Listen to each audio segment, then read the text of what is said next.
एक रोशन सुबह थी। सूरज की नरम किरणें खिड़की से अंदर आ रही थीं। अहमद स्कूल से वापस आया, बस्ता रखा और देखा कि अम्मी बावर्ची खाने में काम में बहुत मसरूफ हैं।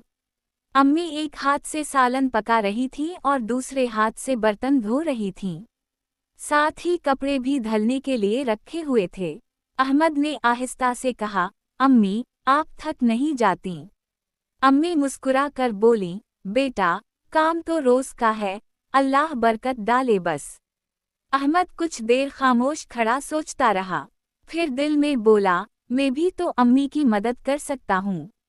वो अपने कमरे में गया, सारे खिलौने उठाकर टोकरी में रखे, किताबें सजा दें, बिस्तर तह किया और झाड़ू लगा दी। फिर वो आहिस्ता से बाहर आया, लॉन में रखे कपड़े सूखने के लिए फैला दिए और अम्मी के लिए पानी का एक ग्लास भरा।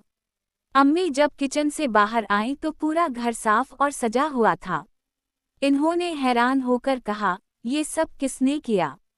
अहमद मुस्कुरा कर बोला, अम्मी, मैंने। आज मैं आपका छोटा मददगार बना हूँ। अम्मी की आंखों में खुशी के आंसू आ गए।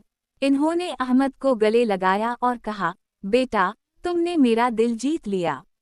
जो बच्चे अपनी अम्मी अब्बू का हाथ बटाते हैं, वो न सिर्फ उनकी मदद करते हैं बल्कि अल्लाह की खुशनुदी भी हासिल करते हैं।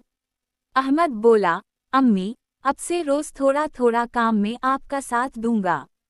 अम्मी ने दुआ दी, मेरा बेटा हमेशा खुश रहे, तुम वाकई मेरे छोटे मददगार हो।